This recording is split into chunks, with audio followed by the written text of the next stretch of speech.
बिस्मिल्लाहिर्रहमानिर्रहीम। मुअज़्ज़ज़ नाज़रीन किराम, आज का हमारा मौजू एक मसला की वजाहत करना है कि अगर कोई शख्स शदीद तकलीफ़ के अंदर मुब्तला है और इसी तरह किसी लाइलाज मर्ज़ के अंदर मुब्तला है, तो क्या ऐसे शख्स को ज़िंदगी के कर्ब से निजात दिलाने के लिए, ज़िंदगी की तकालीफ़ से निजात दिलाने के लिए मौत का इंजेक्शन लगा सकते हैं या नहीं? यानी कि अब देखें कि ये बंदा लाइलाज हो चुका है, अब इसका कोई इलाज नहीं है और मर्ज़ भी इंतहाई शदीद है कि ये बंदा अब ठीक नहीं हो सकता, तो क्या उस बंदे को मौत का इंजेक्शन लगा सकते हैं या नहीं?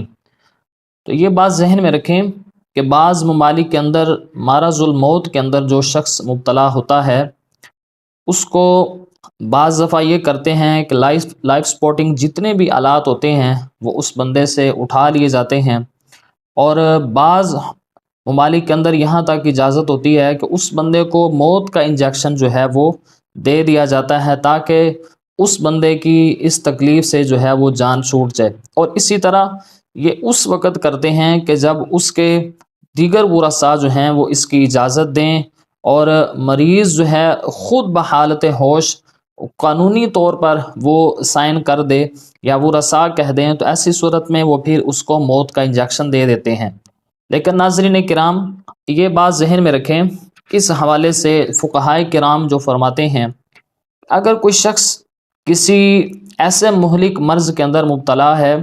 कि जिसके मुतालिक माहिर तबीब ये कहते हैं कि इस मरीज़ की जो सेहत है ये दोबारा बहाल नहीं हो सकती, ज़ाहिरी इम्कानात इसके लिए बिल्कुल मादूम हो चुके हैं,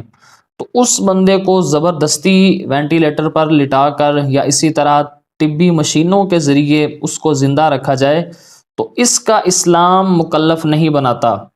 यानी इस्लाम के अंदर इस चीज़ की इजाज़त नहीं है। और इसी तरह आखिरी दर्जे के मरीज़ के लिए जो बिल्कुल यानी मरने के करीब है, उसके बारे में भी ये हुक्म नहीं है कि उस बंदे को आप मौत का इंजेक्शन दे दें ताकि उस बंदे की जो है वो जान निकल जाए। और इसी तरह आलात पर सिर्फ इस सूरत में ज़िंदा रखने की कोशिश की जाएगी कि जब कि बज़ाहिर उसके बचने और मुफीद ज़िंदगी गुजारने के इम्कानात या ज़न्ने गालिब या ज़न्ने महज के दर्जे में हों। यानी अगर कोई मरीज़ ऐसा है कि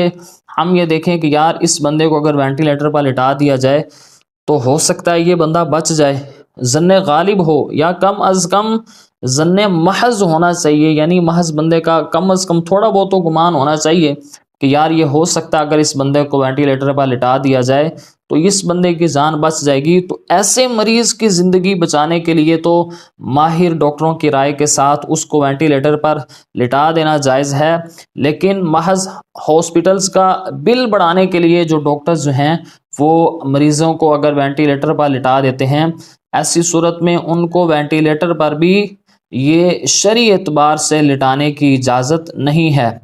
लेकिन इसी तरह इस्लाम इसकी भी इजाज़त नहीं देता कि माहिर डॉक्टर की राय के मुताबिक जिस मरीज़ के बज़ाहिर बचने के इम्कानात मादूम हैं, कोई जहरीला इंजेक्शन लगाकर या किसी केमिकल तरीके से तकलीफ़ में मुब्तला उस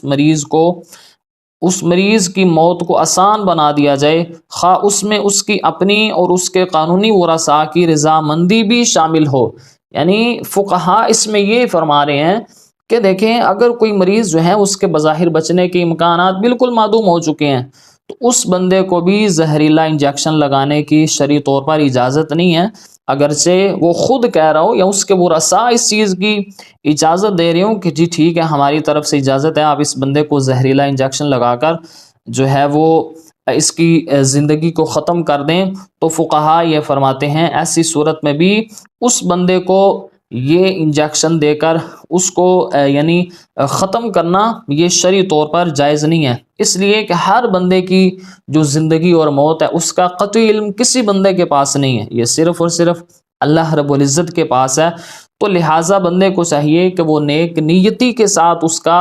इलाज करे और अगर वो ठीक हो जाए तो ठीक है, वरना अगर उसकी मौत आई हुई है तो अगरचे उसको वेंटिलेटर पर लिटा दिया जाए, अगरचे जितने भी उसके बारे में जतन कर लिए जाएं, उस बंदे को बचाया नहीं जा सकता। तो लिहाजा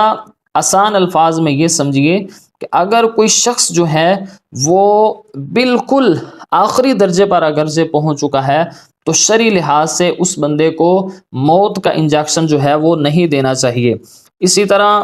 اس بارے میں فقہائے کرام جو بیان فرماتے ہیں کہ حضور سید عالم نور مجسم شفیع معظم صلی اللہ تعالیٰ علیہ وسلم کے فرامین بھی اس پر واضح طور پر موجود ہیں کہ بندے کو اپنی جان کو خود ہلاکت میں نہیں ڈالنا چاہیے۔ اسی طرح قرآن کریم اور برہان رشید کی آیات بھی اس پر واضح ہیں۔ ایک آیت کریمہ سورہ نساء کے اندر یہ موجود ہے، آیت نمبر 29، رب ذوالجلال فرماتا ہے وَلَا تَقْتُلُوا أَنفُسَكُمْ ان اللہ کان بکم رحیما، اور اپنے آپ کو قتل نہ کرو، بے شک اللہ تم پر نہایت مہربان ہے۔ یعنی بندے کو خود نہیں کرنا چاہیے جی ٹھیک ہے مجھے آپ موت کا انجیکشن لگائیں اور مجھے ختم کر دیں، یا وہ رسا کو نہیں کہنا چاہیے، حالانکہ اللہ فرما رہا ہے اپنے آپ کو قتل نہ کرو، تو بندے کو بچنا چاہیے، اپنے آپ کو خود بخود قتل نہیں کرنا چاہیے۔ اسی طرح رب ذوالجلال فرماتا ہے وَلَا تُلْقُوا بِأَيْدِيكُمْ إِلَى التَّهْلُكَةِ، اور اپنے ہاتھوں اپنے آپ کو ہلاکت میں نہ ڈالو، یعنی خود بخود اپنے آپ کو ہلاکت میں نہ ڈالو کہ جی ٹھیک ہے جی اب بندہ نہیں بچ رہا تو لہٰذا اس کو موت کا انجیکشن دے دیا جائے۔ اب بندہ تو کسی کی موت کے بارے میں قطعی نہیں جانتا، ہو سکتا ہے اس کو رب ذوالجلال صحت عطا فرما دے، تو لہٰذا کسی بندے کو موت کا انجیکشن جو ہے وہ نہیں دینا چاہیے۔ اسی طرح صحیح بخاری شریف کے اندر یہ حدیث پاک موجود ہے، حضور سید عالم صلی اللہ تعالیٰ علیہ وسلم ارشاد فرماتے ہیں لا یتمنین احدکم الموت من ضر اصابہ،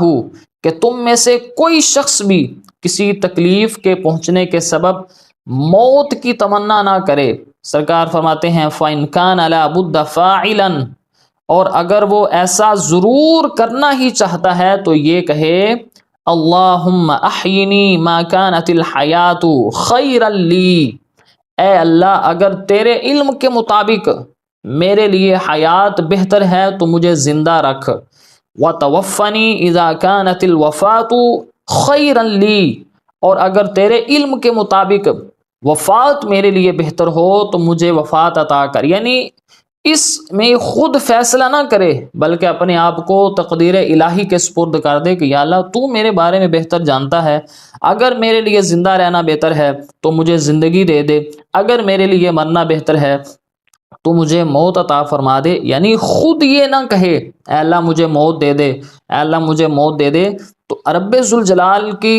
طرف اس کو منسوب، یعنی تقدیر کی طرف اس کو منسوب کرنا چاہیے۔ اسی طرح حضور سید عالم صلی اللہ تعالیٰ علیہ وسلم کا یہ فرمان صحیح مسلم شریف کے اندر موجود ہے، حدیث نمبر 109 ہے۔ حضور سید عالم صلی اللہ تعالیٰ علیہ وسلم ارشاد فرماتے ہیں من قتل نفسہ بحدیدۃ فحدیدتہ فی یدہ، کہ جس شخص نے اپنے آپ کو آہنی ہتھیار سے قتل کیا، یعنی دھاری دار ہتھیار سے قتل کیا، تو وہ ہتھیار اس کے ہاتھ میں ہوگا، اور سرکار ارشاد فرماتے ہیں یتوجأ بہا فی بطنہ فی نار جہنم خالدا مخلدا فیہا ابدا، کہ وہ نار جہنم میں ہمیشہ رہے گا اور وہ ہتھیار اپنے پیٹ میں گھونپتا رہے گا جس نے، اور اسی طرح سرکار ارشاد فرماتے ہیں ومن شرب سما فقتل نفسہ فہو یتحساہ فی نار جہنم خالدا مخلدا فیہا ابدا، کہ جس شخص نے زہر پی کر اپنے آپ کو ہلاک کیا تو وہ نار جہنم میں ہمیشہ رہے گا اور زہر پیتا رہے گا۔ اور سرکار فرماتے ہیں وَمَن تَرَدَّى مِن جَبَلٍ فَقَتَلَ نَفْسَهُ فَهُوَ يَتَرَدَّى فِي نَارِ جَهَنَّمَ، کہ جس نے کسی پہاڑ سے گر کر اپنے آپ کو ہلاک کیا تو وہ نار جہنم میں ہمیشہ رہے گا اور جہنم کی وادیوں میں لڑکتا چلا جائے گا۔ یعنی اس میں واضح طور پر یہ حضور سید عالم علیہ الصلوۃ والسلام نے فرما دیا کہ بندے کو خود جو ہے اپنے ہاتھ سے معاذ اللہ خودکشی نہیں کرنی چاہیے، تو لہٰذا یہ اپنے آپ کو موت کا انجیکشن لگوانا یا اسی طرح جو دوسرے آلات ہیں ان کو اٹھوا دینا، یہ بھی ایک طرح کی خودکشی ہی کہلائے گی۔ تو اس لیے فقہا یہ فرماتے ہیں کسی بندے کے اگر بالکل بھی اگرچہ چانس جو ہیں وہ امکانات بالکل معدوم ہو چکے ہیں، تو اس بندے کے لیے بھی کوئی زہریلا انجیکشن لگا کر یا کیمیکل طریقے سے اس بندے کو تکلیف میں مبتلا کر کے اس کی جان نہیں نکالنی چاہیے، بلکہ جتنے دن اگر اس کی زندگی ہے تو وہ گزارے گا۔ اس کی موت کا قطعی علم کسی بندے کے پاس بھی نہیں ہے، یہ صرف اور صرف رب ذوالجلال کے پاس ہی ہے۔ دعا ہے کہ رب ذوالجلال عمل کی توفیق عطا فرمائے۔